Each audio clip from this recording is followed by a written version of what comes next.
कर्म रूपी चुंबक ही जीव को जगह पर लाता है।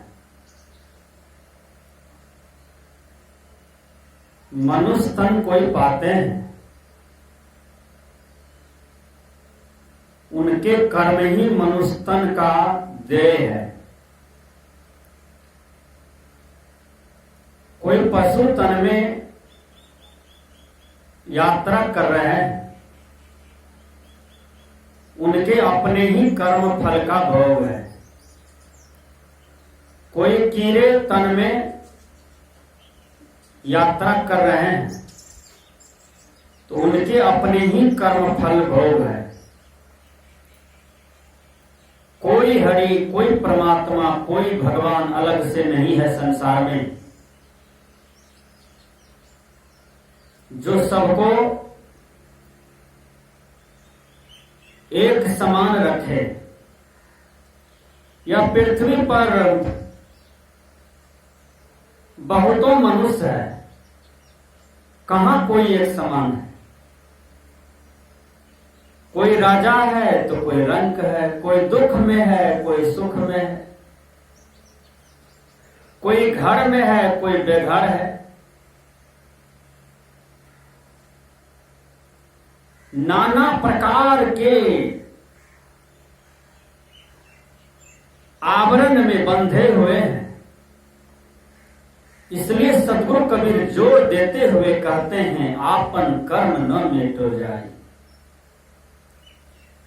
कर्म का लिखा मिटा धो कैसे, जो युग कोटि से आई।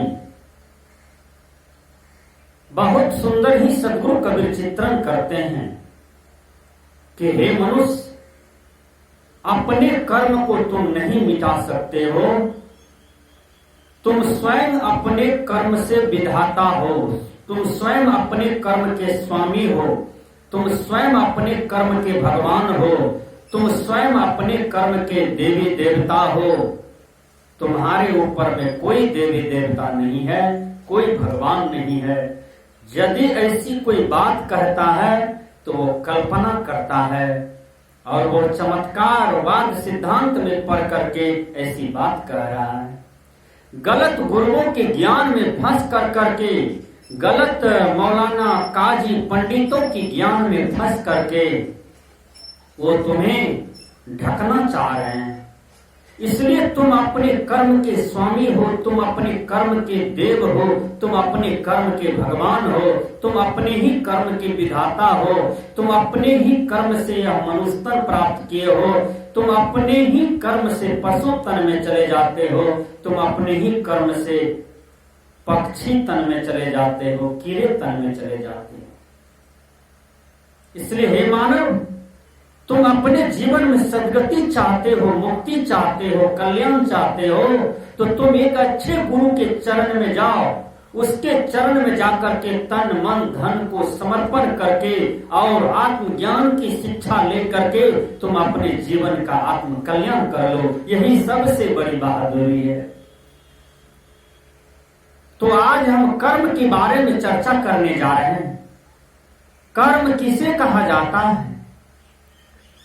जिसको हम दिन भर करते हैं, जिस काम को, जिस क्रिया को हम दिन भर करते हैं, उसी को कर्म कहा जाता है।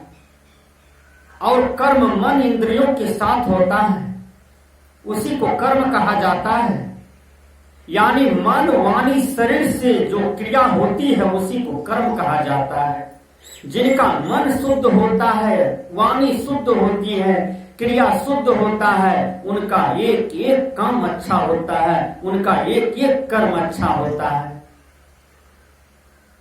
सद्गुरु कबीर कहते हैं, तुम अच्छा करो, अच्छा करने के लिए ही आए हो।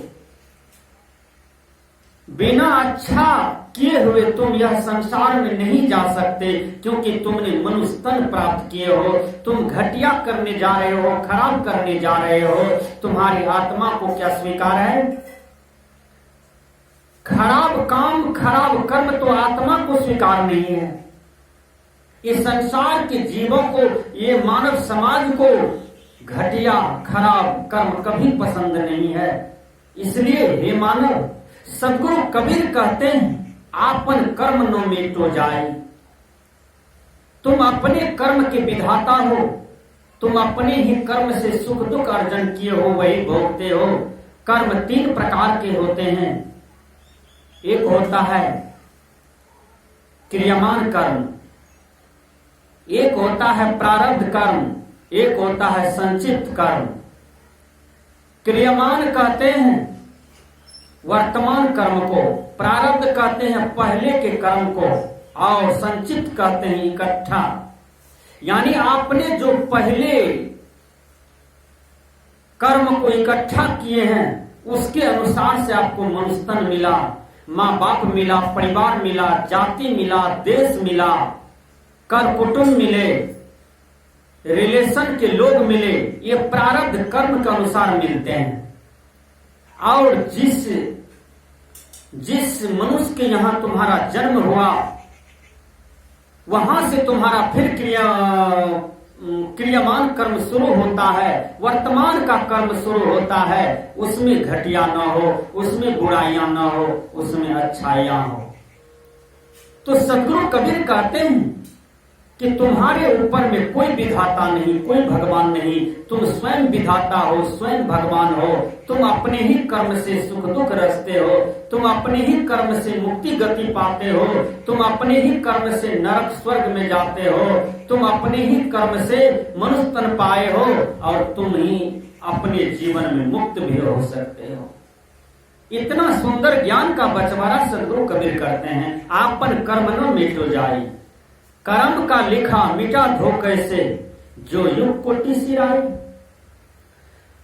आपने ही अपने जीवन में कर्म लिखे हैं, आपने ही अपने जीवन में लिखे हैं, और उसी को आप भोग रहे हैं।